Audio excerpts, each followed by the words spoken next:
आज हम बात करेंगे क्रिस्टल एंड देयर क्लासिफिकेशन की, क्रिस्टल की एंड देयर क्लासिफिकेशन की। क्रिस्टल और इसकी क्लासिफिकेशन के बारे में पढ़ने जा रहे हैं। सबसे पहले बात करने जा रहे हैं क्रिस्टल की। क्रिस्टल होता क्या? क्रिस्टल ये होता है, मैं पीछे पढ़ा हुआ है कि क्रिस्टल कैसे बनता है। क्रिस्टल की क्यूबिक फॉर्म के बारे में डिस्कशन होने जा रही है कि क्रिस्टल जो सा होता है उसमें क्या क्या चीज़ें एग्जिस्ट करती हैं। ठीक है,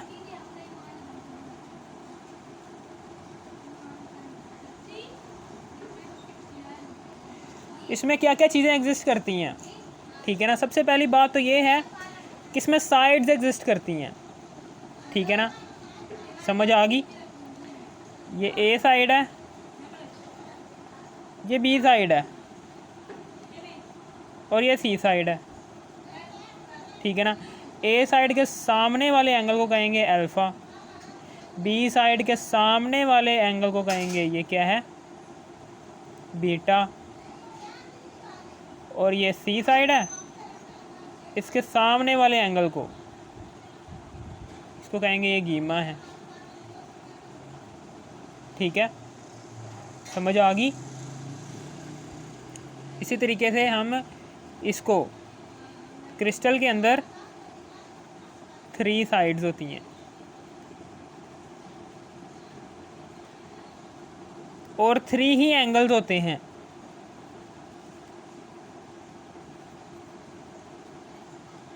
थ्री साइड्स होती हैं ए, बी और सी। 3 साइड्स होती हैं ए, बी और सी साइड। और ए साइड के सामने वाले एंगल को कहते हैं अल्फ़ा, बी साइड के सामने वाले एंगल को कहते हैं बीटा, और सी साइड के सामने वाले एंगल को कहते हैं गीमा। ठीक है ना, समझ आ गई यहाँ पर। ये है जी साइड्स, और साइड्स के सामने वाले एंगल्स को कहते हैं अल्फ़ा, बीटा और गीमा। ठीक है ना, समझ आ गई आपको। और अब हम आगे की तरफ जाते जा रहा हूँ, मैं आगे की तरफ बात बढ़ाने जा रहा हूँ कि इसको crystal and there classification, crystal के नेम क्या क्या हैं। CTO रहमत। ठीक है ना, ये नाम जो सा है ये नाम याद कर, CTO रहमत। इसी नाम पर ही मैं ये टेबल बनाने जा रहा हूँ। पहले है जी नेम, फिर उसके बाद साइड्स, फिर एंगल्स, फिर एग्जाम्पल्स, और फिर शेप्स आ जाती हैं, शेप। ठीक है, समझ आ गई।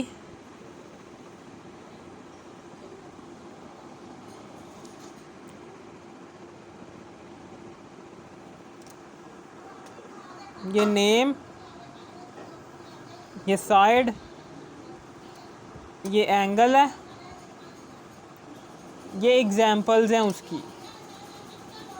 ठीक है ना, सबसे पहला है जी नेम। ये CTO रहमत से उठा लो नेम। सी क्या है, क्यूबिक। सी जो सा है किसको जाहिर कर रहा है, क्यूबिक को। टी किसको जाहिर कर रहा है, टेट्रागोनल।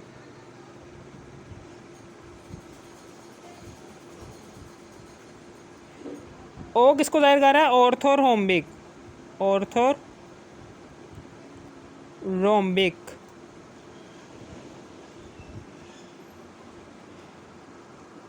आर किसको जाहिर कर रहा है, रोम्बोहीड्रल को, रोम्बोहीड्रल।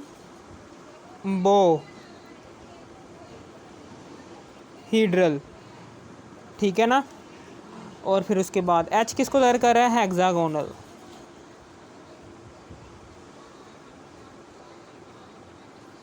ठीक है ना, ये वाली चीज़ और ये वाली चीज़ नहीं लिखनी। बाकी ये एच हेक्सागोनल, एम क्या है, मोनोक्लिनिक, और टी क्या है, ट्राइक्लिनिक। एम क्या है, मोनोक्लिनिक, और टी क्या है, ट्राइक्लिनिक। ठीक है ना, समझ आ गई यहाँ पर।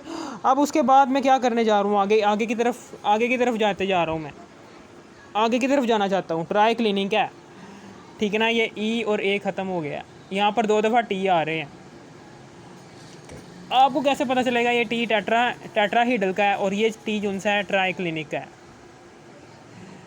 जहाँ पर क्लिनिक लफ्ज़ आ जाए ना, एम सेज फॉर मोनोक्लिनिक, तो जाहिर सी बात है इसके आगे वाला जो सा टी होगा वो ट्राई क्लिनिक का होगा, यानी कि जहाँ पर क्लिनिक शब्द आ जाए, मोनो एम में मोनो क्लिनिक शब्द आ रहा है ना, मोनोक्लिनिक, इसी तरीके से टी जो सा है ये वाला टी ये ट्राई क्लिनिक बन जाएगा, और ये पीछे वाला टी क्या बन जाएगा, टेट्रागोनल वाला टी। अब साइड्स की बात करने जा रहा हूँ। साइड्स जो सी हैं A is equal to B is equal to C, फिर A is equal to B is equal to C,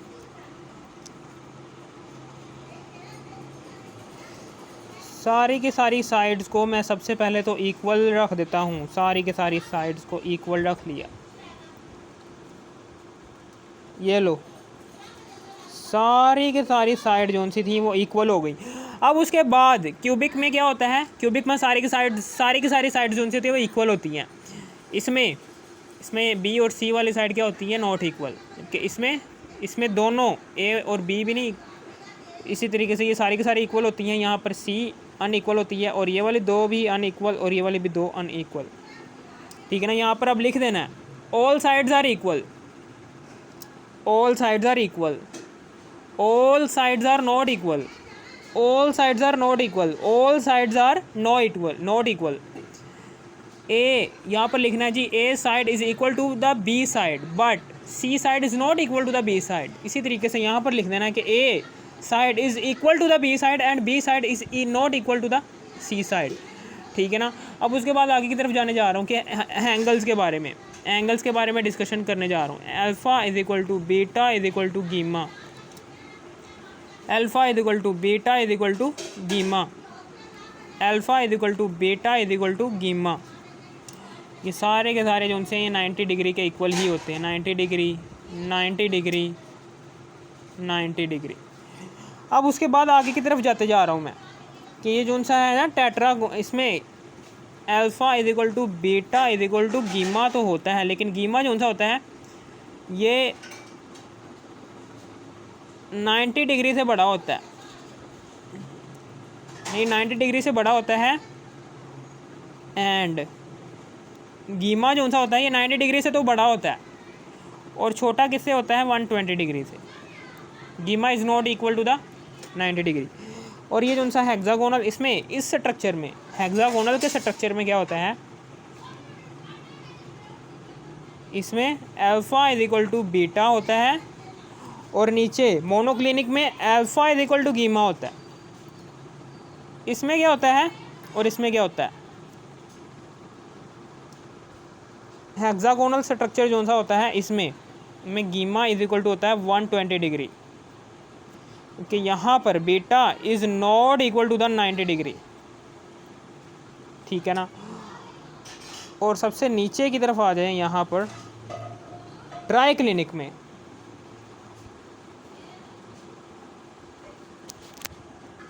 example है जी, क्यूबिक एग्जाम्पल है जी, सबसे पहली एग्जाम्पल क्यूबिक एग्जाम्पल है जी, सबसे पहली एग्जाम्पल है जी क्यूबिक। क्यूबिक में कौन सा शेप कौन सा एग्जिस्ट करता है, कार्बन का स्ट्रक्चर क्यूबिक में एग्जिस्ट करता है, कॉपर का स्ट्रक्चर क्यूबिक में एग्जिस्ट करता है। टेट्रागोनल में कौन सा स्ट्रक्चर एग्जिस्ट करता है, टेट्रागोनल में सल्फर का, टेट्रागोनल में टिन का स्ट्रक्चर एग्जिस्ट करता है। ऑर्थोरोम्बिक में ऑर्थोरोम्बिक में कौन सा स्ट्रक्चर एग्जिस्ट करता है, ऑर्थोरोम्बिक, इसमें आयोडीन का स्ट्रक्चर एग्जिस्ट करता है, जबकि ये आई सेज फॉर आयोडीन, ठीक है ना।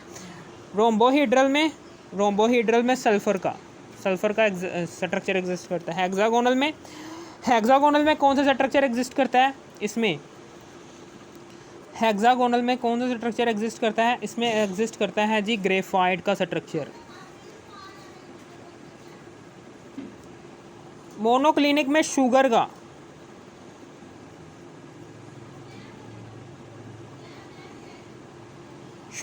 मोनोक्लिनिक में कौन सा स्ट्रक्चर एग्जिस्ट करता है, शुगर का, ठीक है ना। इससे याद कर लो कि शुगर जब आप खाओगे तो क्लिनिक पर ही जाओगे ना, तो मोनोक्लिनिक में शुगर का एग्जिस्ट करता है। जबकि ट्राई क्लिनिक में कॉपर सल्फेट का, किसका, कॉपर सल्फेट का 5H2O, ठीक है ना। यहाँ पर alpha is not equal to the beta is not equal to the gamma, कोई सा भी एंगल इक्वल नहीं होता, किसमें, ट्राई क्लिनिक में। एंगल और साइड्स इक्वल नहीं होती। अब हम इसकी शेप्स ड्रॉ करने जा रहे हैं। सबसे पहले जी क्यूबिक की शेप जो सी होगी ये ऐसी होगी।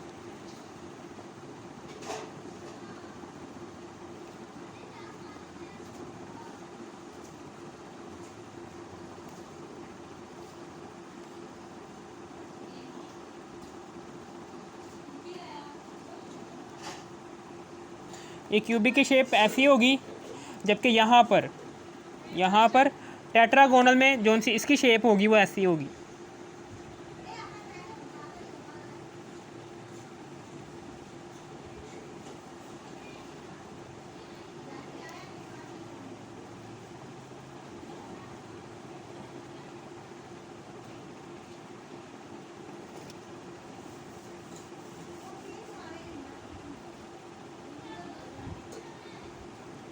इसमें आपको पता है कि बी और सी ये नहीं होती इक्वल, जबकि ए और बी इक्वल होती हैं। ए साइड कौन सी है? ये वाली। ए साइड ये वाली है। और बी साइड कौन सी है? ये ए साइड है और ये बी साइड है। ये एक दूसरे के इक्वल है, लेकिन ये वाली इक्वल नहीं होती। ठीक है ना? ये ज़रा थोड़ी सी बड़ी बना दी है। ठीक है ना? समझ आ गई यहाँ पर? ये ज़रा थोड़ी सी बड़ी बना दी हैं। ये ए साइड है। अभी मैंने आपको बताया था, मैं फिर दोबारा से बता देता हूँ कि यहाँ पर ये अभी मैंने थोड़ी सी एक्सप्लेनेशन दी थी, यहाँ पर मैं फिर से एक्सप्लेन कर देता हूँ।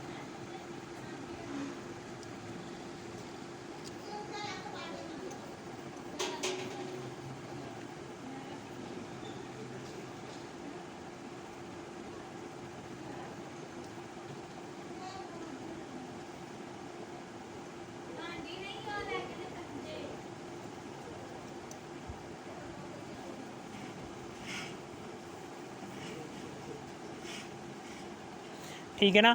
ये है जी ए साइड, ये ए साइड है, ये नीचे वाली बी साइड है और ये वाली सी साइड है। ए साइड के सामने वाला एंगल होगा अल्फ़ा, बी साइड के सामने वाला एंगल होगा,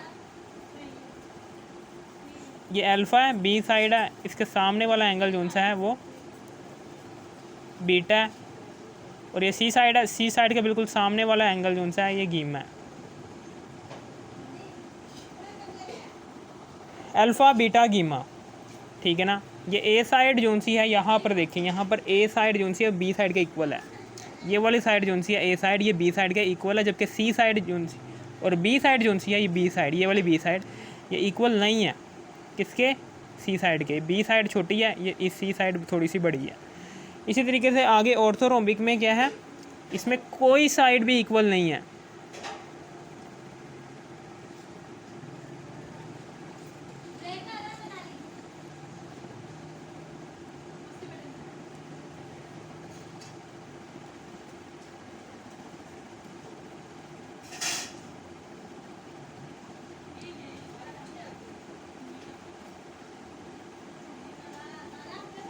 ये लो, इसमें सारी की सारी साइड्स जो सी हैं ये अनइक्वल है। ये देखें ये कितनी बड़ी है। ए साइड देखो कितनी बड़ी है, बी साइड देखो कितनी छोटी है, और सी साइड देखो सबसे बड़ी है। कोई सी भी साइड इक्वल नहीं है। ठीक है ना? रोम्बोहीड्रल में देखो, रोम्बोहीड्रल, ये रोम्बोहीड्रल वाली शेप जो सी थी, रोम्बोहीड्रल की शेप, चौथे नंबर पर रोम्बोहीड्रल की शेप है, ये मैं बनाने जा रहा हूँ। ठीक है ना? इसमें 90 डिग्री के इक्वल नहीं है। ये गीमा जो सा है 90 डिग्री के इक्वल नहीं है। यहाँ पर देखें, यहाँ पर सारा का सारा जो सा है 90 डिग्री के इक्वल आ रहा है, लेकिन यहाँ पर जो सा एंगल 90 डिग्री के इक्वल नहीं है। तो थोड़ा सा तिरछा बनाएंगे ऐसे करके, ज़्यादा नहीं, थोड़ा सा तिरछा बनाया।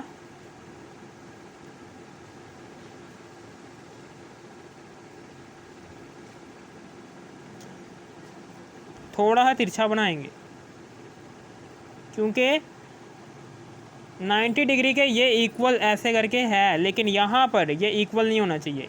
ये 90 डिग्री के इक्वल आ रहा है ना, यहाँ पर भी इक्वल आ रहा है, यहाँ पर भी इक्वल आ रहा है, यहाँ पर नहीं इक्वल आना चाहिए। ये देखिए यहाँ पर कोई और एंगल बन रहा है, 90 डिग्री नहीं बनना चाहिए। बस 90 डिग्री से जो सा भी एंगल यहाँ पर बन रहा होगा ना, वो 90 डिग्री से बड़ा होगा और 120 डिग्री से छोटा होगा।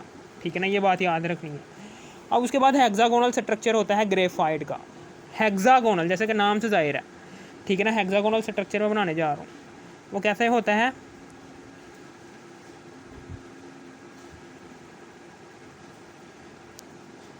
ऐसा होता है हेक्सागोनल स्ट्रक्चर।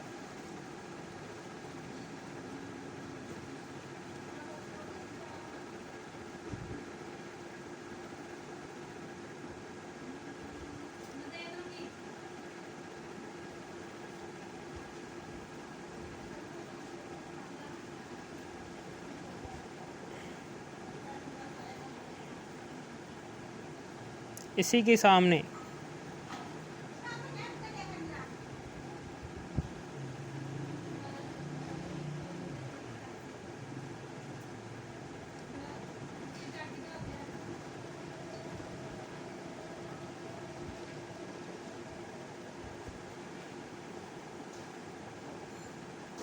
ठीक है ना, ये हेक्सागोनल स्ट्रक्चर बन गया।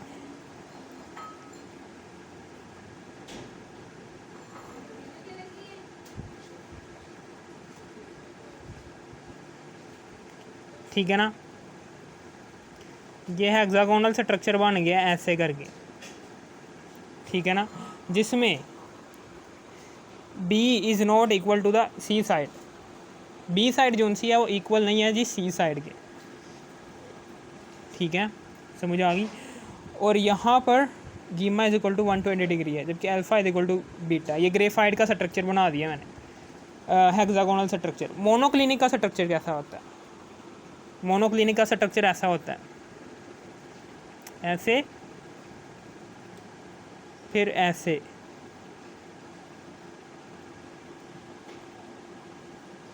इसी तरीके से ऐसे और फिर ये ऐसे। ये मोनोक्लिनिक का स्ट्रक्चर है। ये क्या है, ये मोनोक्लिनिक का स्ट्रक्चर है। जबकि ट्राइक्लिनिक का स्ट्रक्चर कैसा होता है, वो ऐसा होता है, थोड़ा सा और तिरछा। ठीक है ना, थोड़ा सा और तिरछा बना दो, क्योंकि यहाँ पर देखो beta is not equal to the 90 degree था, alpha is equal to gamma था। एंगल इक्वल थे, कुछ भी कोई ना कोई तो एंगल सेम थे ना, लेकिन साइड्स इक्वल नहीं थी। जबकि यहाँ पर ट्राइक्लिनिक वाली शेप जो सी होगी वो थोड़ी सी और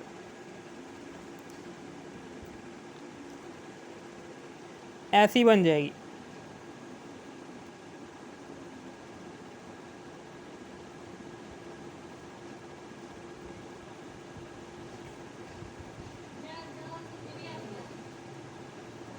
ये लो जी, ये ट्राइक्लिनिक की शेप है, जिसमें कोई सी भी साइड भी नहीं इक्वल है और ना ही कोई एंगल इक्वल है। यहाँ पर साइड सारी की सारी अनइक्वल हैं। दो एंगल सेम है, अल्फ़ा और बीटा, अल्फ़ा और गीमा वाले एंगल सेम है, और जबकि beta is not equal to the 90 degree. ये 90 डिग्री का इक्वल नहीं है, ये देखें 90 डिग्री का इक्वल नहीं है। अगर आपको इस वीडियो की ज़रा सी भी समझ आ गई, थोड़ी सी भी समझ आ गई, इस वीडियो कर दो लाइक और सब्सक्राइब और शेयर भी कर देना। थैंक्स फॉर वॉचिंग मी। अगर आपने को पेपर में ये सवाल आए, पेपर में सारी की सारी ऐसे ऐसे वजाहत कर देनी है, डायग्राम्स की, ये वो उरा परा। ठीक है ना, आप अकेला अकेला भी एक्सप्लेन कर सकते हो कि क्यूबिक है, पहले क्यूबिक की हाइडिंग देनी है, क्यूबिक की हाइडिंग देने के बाद इसकी साइड इक्वल होती हैं, इसके सारे के सारे एंगल जो से होते हैं वो 90 डिग्री के इक्वल होते हैं। ठीक है, इसी तरीके से इसकी एग्जांपल है जी कार्बन और कॉपर की, और इसकी शेप नीचे बना देनी है। ठीक है, इसी तरीके से आगे हाइडिंग देनी है जी टेट्रागोनल की, टेट्रागोनल की हाइडिंग दे के उसको भी ऐसे करके एक्सप्लेन करते रहना। सारे के सारे जो उनसे क्रिस्टल की क्लासिफिकेशन है, क्रिस्टल की सारी की सारी क्लासिफिकेशन बताई है मैंने, ये सारी की सारी क्लासिफिकेशन है क्रिस्टल की। इन सारी की सारी क्लासिफिकेशन को आप इस तरह से भी एक्सप्लेन कर सकते हैं, टेबल बाय टेबल, और इस तरह से भी आप एक्सप्लेन कर सकते हैं on the basis of unit cell. Unit cell की बेस के ऊपर dimensions, crystal is divided into 7 crystal system. 7 crystal system है, 1 2 3 4 5 6 7 क्रिस्टल सिस्टम। यानी कि जो सा आपने क्रिस्टल लैटिस पीछे बनाया था, क्रिस्टल लैटिस में सबसे छोटा उसका जो सा यूनिट होता है वो यूनिट सेल होता है। क्रिस्टल लैटिस में जो सा सबसे छोटा हिस्सा होता है ना, जो सारे के सारे क्रिस्टल लैटिस को एक्सप्लेन कर रहा होता है, जिसके अंदर सारे के सारे क्रिस्टल लैटिस की खसूसियात मौजूद होती हैं, वो छोटा से छोटा यूनिट होता है जी क्रिस्टल लैटिस का सबसे छोटा यूनिट होता है यूनिट सेल। उस यूनिट सेल की बेस के ऊपर आपने क्रिस्टल सिस्टम 7 क्रिस्टल सिस्टम बनाए हैं, ठीक है ना। 7 क्रिस्टल सिस्टम बनाए हैं। ये देखें, ये है जी यूनिट सेल, ये होता है जी यूनिट सेल जो कि क्रिस्टल लैटिस का सबसे छोटा यूनिट है। क्रिस्टल लैटिस के अंदर 7 यूनिट सेल 8 यूनिट सेल होते हैं, उनमें से कोई एक मैंने ये बनाया। इस यूनिट सेल के अंदर सारी की सारी खसूसियात पाई जाती हैं क्रिस्टल लैटिस की। इस यूनिट सेल की बदौलत आपने क्रिस्टल को